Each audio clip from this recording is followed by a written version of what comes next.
Actu Debout, prenez votre temps et abonnez-vous à la chaîne, cela nous aide beaucoup et nous encourage à continuer à faire du bon contenu. Si vous aimez la vidéo, DONNEZNOUS un pouce en l'aimant, merci et profitez du reste de la vidéo. Le Togo est une dictature pure et dure qui donne des chiffres aux gens pour que on dise oui, il y a tel parti qui est parti, et oui, vous avez oui, le processus est clair. Non, rien n'est clair au Togo. Je dis et je confirme ce matin que aller aux élections au Togo, c'est pour moi, c'est cautionner l'absurde. Parce que ces personnes ont fait, je dis tout de suite et maintenant, pas de processus électoral au Togo. Ça ne vaut pas la peine. Oui, je vais avoir des gens qui vont être contre moi, pour qui je serai un mauvais garçon, pour qui ils vont dire, mais qu'est-ce qui lui arrive lui? Les élections ne changeront rien au Togo. Les élections, c'est pour donner caution à ce régime. Et vous savez, les élections au Togo, c'est une sorte... moi, je l'ai expérimenté. Je ne suis pas vieux. Je l'ai expérimenté. Et je sais que ce régime ne donne que ce qu'il veut aux autres. C'est-à-dire, on va aux élections, les gens votent normalement. Et ce régime décide de donner des parts, des chiffres à des personnes pour qu'ils soient élus ou ne soient pas élus. La transparence des urnes n'a jamais été au rendez-vous au Togo. C'est pour ça, d'ailleurs, le jeu politique est comme ça. Nous ne sommes pas encore en démocratie. Nous nous battons pour un état de droit, pour instaurer peut-être cette démocratie-là. Et donc, je le dis et je le clame très fort, les élections ne changeront rien au Togo. Les élections sont une manière déguisée de dire que le Togo est une démocratie. Le Togo n'est pas une démocratie. Le Togo est une dictature pure et dure. Le Togo est une dictature pure et dure qui donne des chiffres aux gens pour que on dise oui, il y a tel parti qui est parti, et oui, vous avez oui, le processus est clair. Non, rien n'est clair au Togo. Je dis et je confirme ce matin que aller aux élections au Togo, c'est pour moi, c'est cautionner l'absurde. Parce que ces personnes ont fait un coup d'État. Ils ont fait un coup d'État au Togo, et c'est un crime imprescriptible par la nation togolaise. La Constitution nous dit tout simplement de nous organiser pour faire échec à l'autorité illégitime. Et cet article-là, on l'a exprimé 1001 fois ici. En cas de coup de force, quelconque, tout membre du gouvernement ou de l'Assemblée nationale a le droit et le devoir de faire appel à tous les moyens pour rétablir la légitimité constitutionnelle, y compris le recours aux accords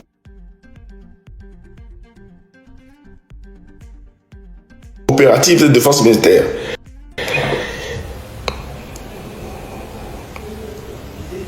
Et l'alinéa là de l'article 150, cette alinéa de l'article 150 a été écrite pendant la transition par le HCR. Pourquoi? Parce qu'à l'époque, ils étaient nombreux à l'Assemblée nationale et les manettes de l'État étaient dans les mains des militaires ou du camp du général Eyadema.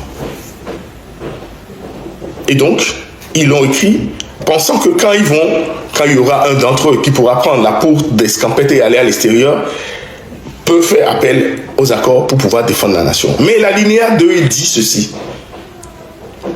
Dans ces circonstances, pour tout Togolais, désobéir,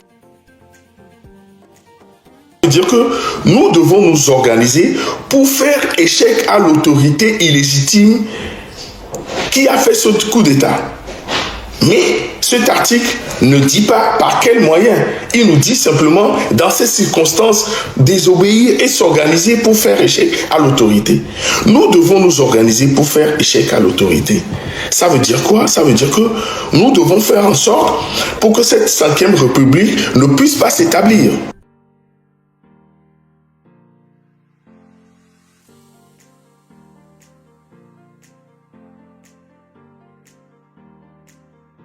Le gouvernement est en train de mettre en place le processus électoral, recenser les gens, tous ces machins. Mais si quelqu'un tombe dans ce panneau, c'est tant pis pour lui. Si quelqu'un tombe dans ce panneau d'élection qui va arriver, et je ne sais même pas pourquoi, et nous avons fait l'expérience de ça depuis toujours, je ne sais pas pourquoi est-ce que quelqu'un ira s'adosser à ce truc. Nous sommes dans une dynamique de faire lever le peuple. Nous sommes dans une dynamique de faire en sorte que le peuple comprenne les enjeux et se lève. Nous n'accepterons pas des coups pour affaiblir la mobilisation. Ce qui s'est passé à Kodjidi la dernière fois n'est pas une victoire. Ce n'est pas la Champions League. On n'a pas encore gagné. Ce qui s'est passé à Kodjidi, c'est des gens qui ont pris conscience que ce qui se passe au Togo est horrible et qu'il faut sortir. Et c'était un essai.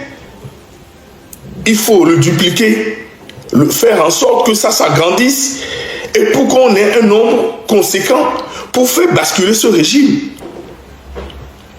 Que ça ne vous trompe pas ce qui s'est passé la dernière fois. Ne prenez pas le chou. Ne pensez pas que avoir des adhérents, c'est avoir des électeurs. Je vous dis, avoir des adhérents ou avoir des sympathisants, ce n'est pas avoir des électeurs. Je sais ce que c'est aller aux élections. J'ai été aux élections. De plus être dans mon village. Et je sais comment ça s'est passé. Ça fait plus de 10 ans que je le dis, les élections ne changeront rien au Togo. Moi, je n'appellerai personne à ne pas s'inscrire.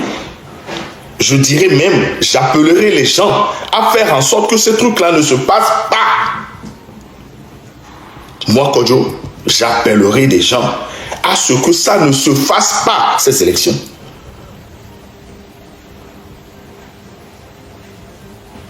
J'appellerai les gens à ce que ça ne se fasse pas. Les élections ne changeront rien au Togo. Bonjour camarade Thio.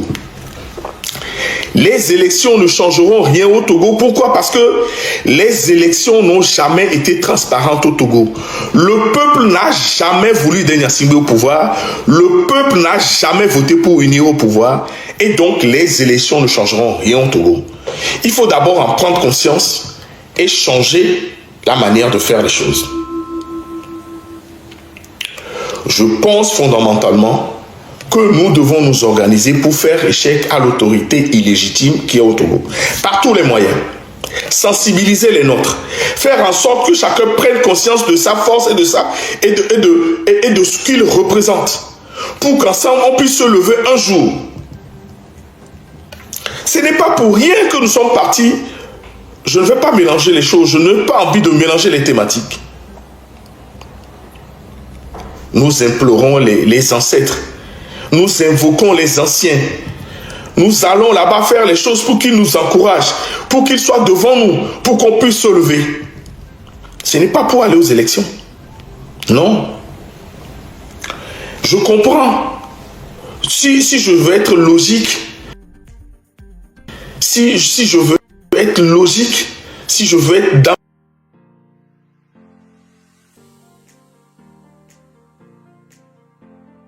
se lever pour prendre leur destin en main.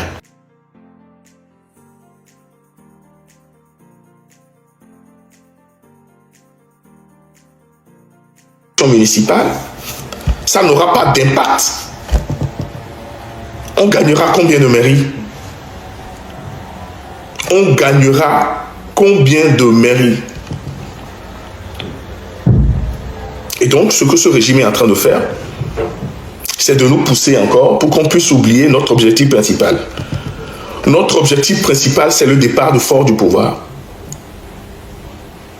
Notre objectif principal, c'est le départ de force du pouvoir. Et nous devons tout faire pour que Faure parte du pouvoir d'ici la fin. Là, on avait dit mai. On avait dit mai. Moi, quand je suis venu ici, j'ai dit mai. Je crois que j'ai dit le 6 ou le 5 mai, si j'ai bonne mémoire. Les élections ne changeront rien au Togo.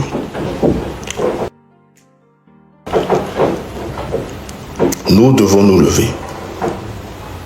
Nous devons prendre conscience. Et je voudrais ici dire bonjour à tous mes amis, à tous ceux qui sont ici, qui tapent et qui partagent les vidéos. Je voudrais aussi faire un clin d'œil à tous les prisonniers politiques. Et je voudrais dire bonjour Tata Françoise. Je suis très heureux que tu sois enfin dehors et nous allons faire tout pour que les Cyril et le reste retrouvent aussi leur liberté. Et je salue Afesio. Afesio, beaucoup de courage. On sait que c'est pas facile. Et tu as fait ta part et tu as sensibilisé. Et maintenant, c'est vrai, il y a d'autres personnes qui le font. Nous devons continuer à sensibiliser, à éveiller les consciences pour que les Togolais prennent leur destin en main. Les élections organisées par un dictateur, il dicte les lois, le dictateur.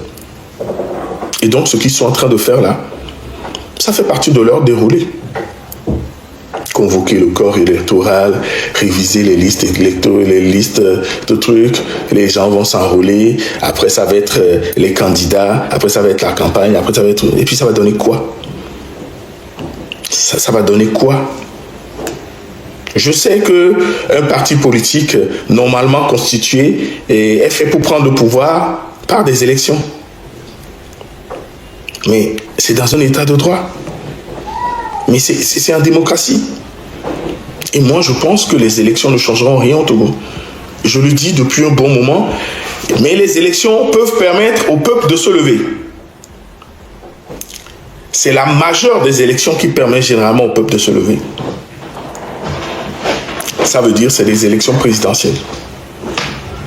Et ça, le régime l'a compris. Ce n'est pas pour rien que le régime a sauté ce truc-là d'élection présidentielle. Il sait que c'est un moment crucial dans la vie d'un peuple où toutes les caméras sont braquées sur le pays, où tout le monde sait que quelque chose peut arriver, parce que ces élections cristallisent le sang, cristallisent beaucoup de choses et beaucoup de choses peuvent se passer. Les élections présidentielles, surtout,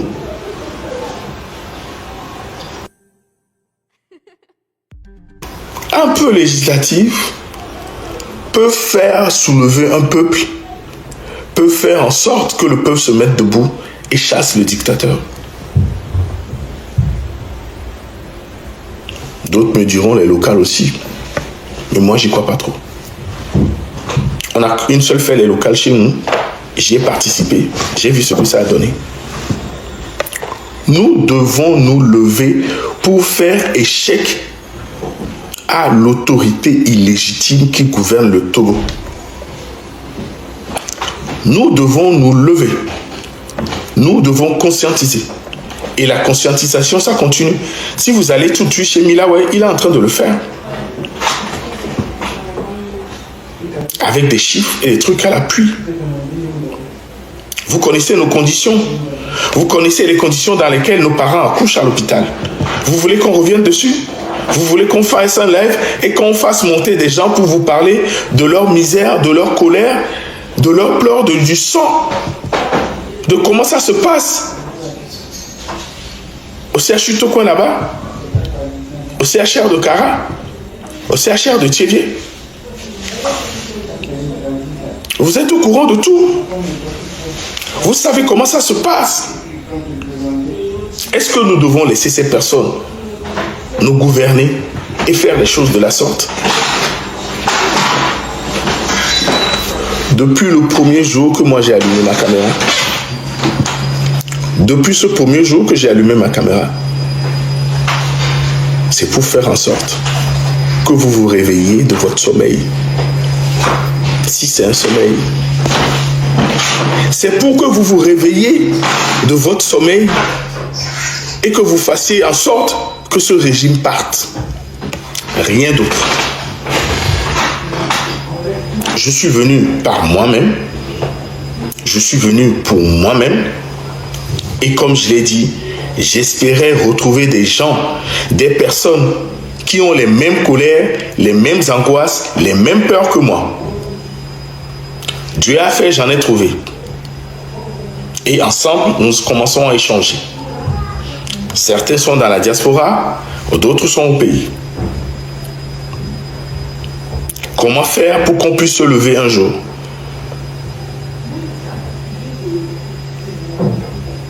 Beaucoup attendent des mots d'ordre. Le mot d'ordre, c'est ce qui se passe tous les jours chez nous. Le mot d'ordre, c'est dans ces espaces où il y a des accidents, où rien n'est justifié. Le mot d'ordre, vous connaissez le mot d'ordre. Vous connaissez le mot d'ordre pour que ce pays puisse se lever. Ce n'est plus à nous de vous le dire. Ils ont arrêté Afesio et c'est devant vous qu'on a arrêté Afesio. On a arrêté Madame Agba. Heureusement, elles l'ont libérée. Mais Cyril et les autres sont encore en prison.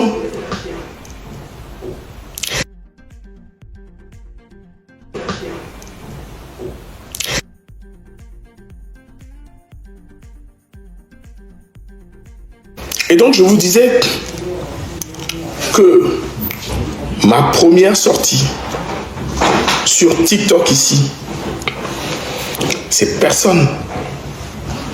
Je suis venu de moi-même, de mon fait, si on parle bien français. Je suis venu de mon fait. Je suis venu parce que quand j'ai discuté avec ma fille et quand j'ai vu l'état du Togo, je me suis dit, ce n'est pas possible qu'on puisse laisser un pays comme ça à son enfant. Et je suis venu ici par mon fait. Amérique pipim là l'on a un fille quoi. Il Amérique là il est subé, il a été là l'onia ni à la clonia jo.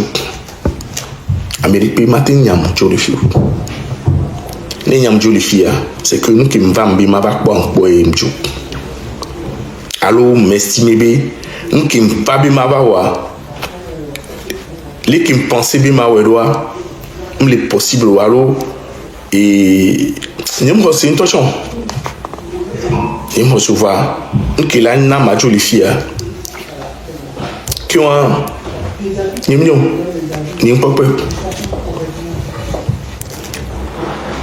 et je disais dans mon développement que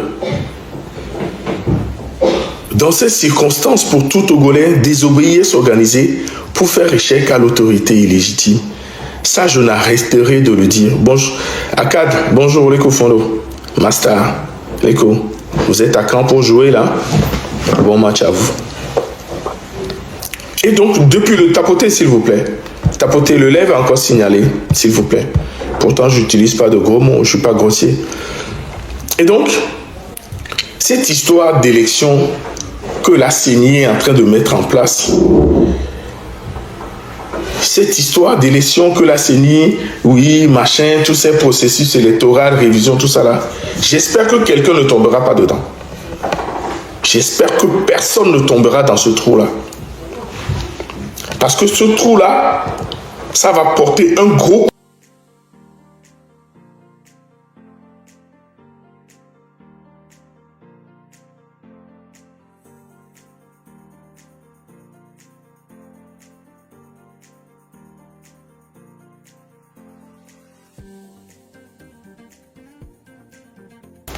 Demain est du 13 avril. Demain, je vais recevoir encore Claude Améganvi. C'est quelqu'un que j'apprécie énormément, qui fait des choses formidables pour le Togo, à qui nous avons décidé de donner les moyens pour nous baliser le chemin, pour aller voir notre doyen, le père de l'indépendance et le père de la nation togolaise, Sylvanus Olympio, pour lui parler, pour parler à tous ses compatriotes, à tous ceux avec qui il a fait la lutte. Demain, ce sera à midi, heure de Paris, c'est-à-dire 10h, heure de Lomé. Et donc, pour qu'il nous balise le chemin, pour que Sylvanus Olympio nous balise le chemin pour qu'on puisse se lever. Ce n'est pas pour aller aux élections. Non. Nous sommes partis invoquer Sylvanus et tous les autres qui ont fait ce combat pour que le Togolais puisse prendre conscience. Et toutes ces personnes qui sont Mozobweku, Tavio Amorin, Yakanou, Atouché Agbobli, Ati Depé, Djagba Laurent, Boukari, et tous les autres qui puissent se lever et pour qu'ils se mettent devant notre combat. Ce combat pour la dignité du Togolais. J'ai toujours pour habitude de vous dire, tout ce qui se passe maintenant, on joue la survie non seulement du Togo ou de l'Afrique, mais de la race noire. Cette phrase qui me revient souvent à la bouche ne vient pas seulement comme ça. Je peux vous dire que c'est bien mûri. Et quand tu vois l'écosystème dans lequel nous évoluons, vous comprendrez que ce qui se joue maintenant, c'est la survie de la race noire. C'est aussi la survie de la France et de la France-Afrique qui se joue chez nous. Car si les peuples se mettent debout et chassent les préfets que la France a mis à la tête de nos États, l'Afrique prendra une autre dimension. L'Africain sera regardé de par le monde et dans le monde autrement. Oui, ce n'est pas les têtes qui manquent en Afrique. Ce n'est pas les intelligences qui manquent en Afrique.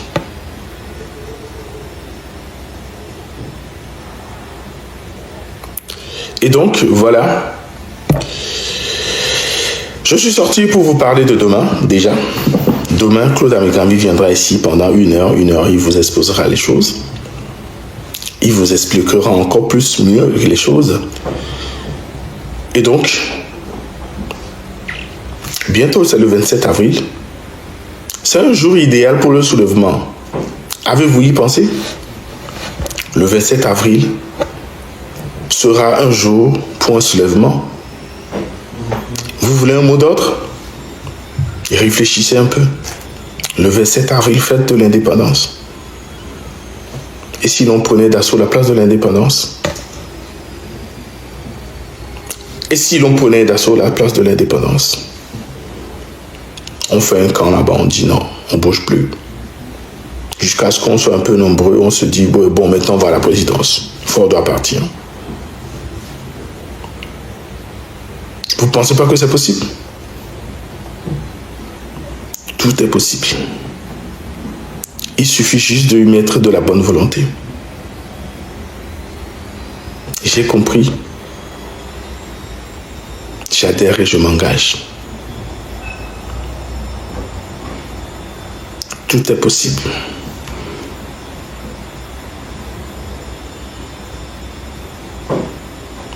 Tout est possible. Vis ta vie, tu sais. Quand tu vois la maison de ton voisin qui est en feu, personne ne peut t'interpeller pour te dire, tu ne vois pas la maison de ton voisin qui est en feu. Le bon cœur de l'homme voudrait que tu te lèves, que tu lui apportes de l'eau, du sable pour l'éteindre.